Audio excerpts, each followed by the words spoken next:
এবারে তেল দিলাম, একটু কাতলা দিয়ে ফুলকপি কুমড়ো দিয়ে টক করব,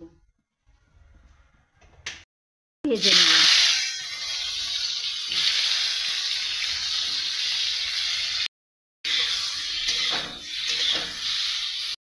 এবারে কপিটা কোনো রকম হয়ে গেছে, কপিটা নামালাম।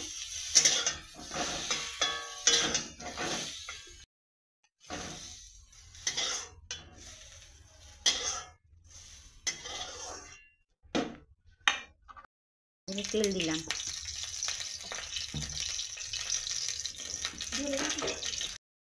বড়ি দিলাম, বড়ি দিয়ে ফুলকপি দিয়ে কুমড়ো দিয়ে আমচুর টক কাতলা মাছের।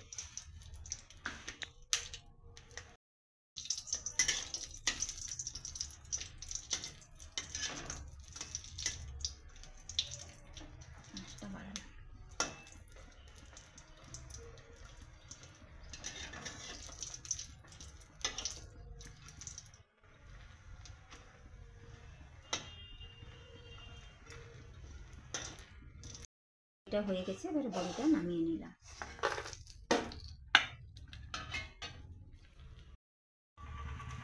এবারে শুকনো লঙ্কা দিলাম, একটু কালো সরষা ফোড়ন দিলাম,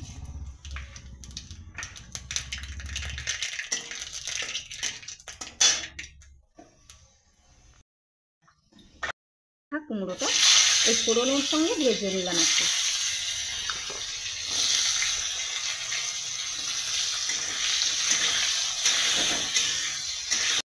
তার সঙ্গে কাটা টমেটোটা দিলাম, কুচানো টমেটো একটু দিলাম।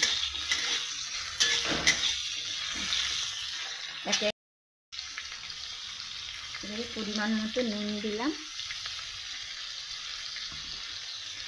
পরিমাণ মতো হলুদ দিলাম,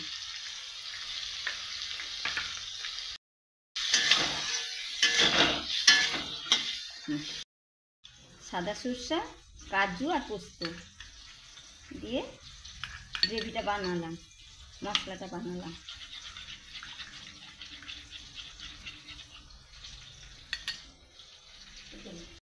হয়ে গেছে, এবারে এই মশলা মাখানো পোস্ত, কাজু, সাদা সরষা জলটা দিয়ে দিলাম, আমচুর দিয়ে দিলাম।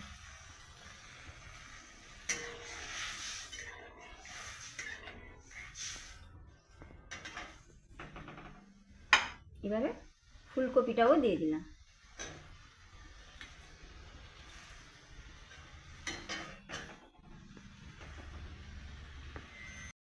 পরিমাণ মতো হলুদ দিলাম,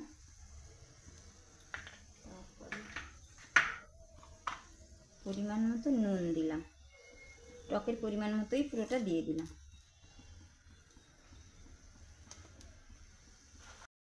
একটু পরিমাণ মতো হালকা চিনি দিলাম।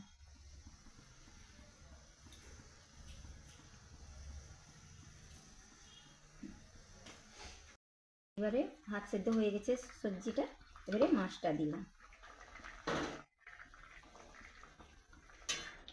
একটু ফুটবে। এবারে তরকারিটা কমপ্লিট হয়ে গেছে, এবারে বড়িটা দিয়ে নামাবো, একটু বড়িটা ফুটে গেলে নামিয়ে দেব। এবার এটা হয়ে গেছে, এবারে নামাবো, ঠিক আছে, অফ করে দিলাম।